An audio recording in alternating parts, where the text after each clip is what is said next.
In this video, we're going to get engaged and we're going to take a look at how your audience is engaging with your video. We're talking about engagement metrics. Let's take a look.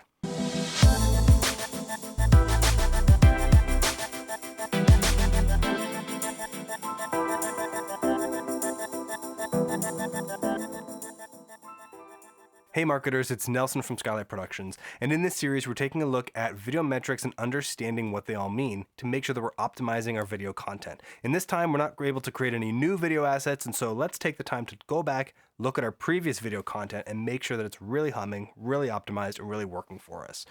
In the previous videos we've talked about setting up your video on the various platforms, YouTube, Facebook, and LinkedIn. We've talked about keywords, we've talked about tagging, we've talked about thumbnails, we talked about view count and how important that is. And today we're going to talk about engagement metrics.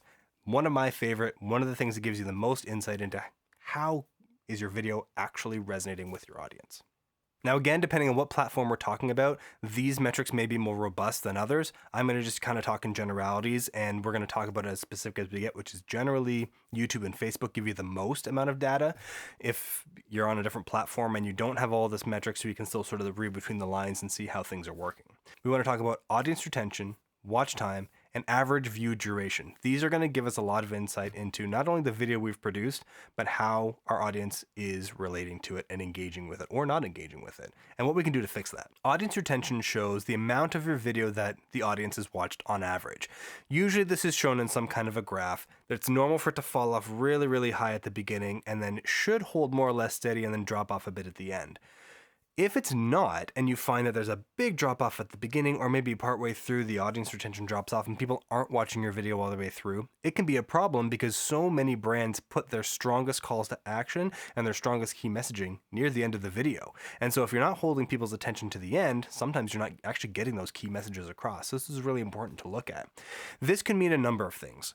If you find that the video is holding people's attention and then it drops off partway, take a look at that part of the video and see if maybe there's something in there that people start to get bored, they start to become uninterested, maybe there's something in there that is offensive, but there's something at that point that maybe we need to address and need to look at. That's something that we maybe think about re-editing that video and coming up with a different strategy for how to create a more engaging content.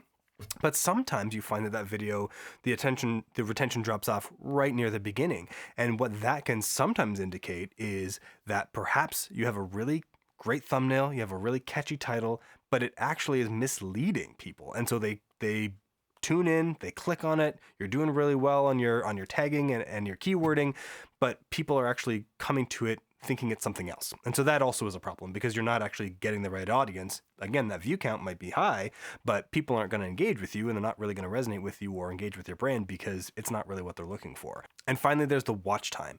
The watch time is the total number of minutes that have been watched. This could be repeat views. It could be people that have come for the first time.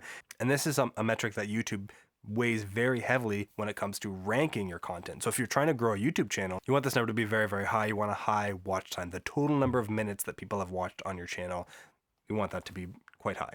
So what does this all mean? Well, in the next video, we're going to take a look at impressions as a metric, and then we're going to start to look at what happens when you compare these. You do impressions versus engagement, and what kind of insight do we get into what our customers, our potential customers, our viewers are doing with their video and how they're engaging with it. And again, if there's some issues, how do we address that and how do we tighten things up? So now that we know what all of these metrics mean, in the next video, we're going to take a look at how do we increase engagement? How do we improve upon what we've already been doing and making sure that people are actually retained and watching the content and that they're engaging with our brand in a positive way. So I can't wait to see you next time and share that with you. If you missed previous videos, pick them up at skylightproductions.ca/video marketing tips, and we'll see you next time.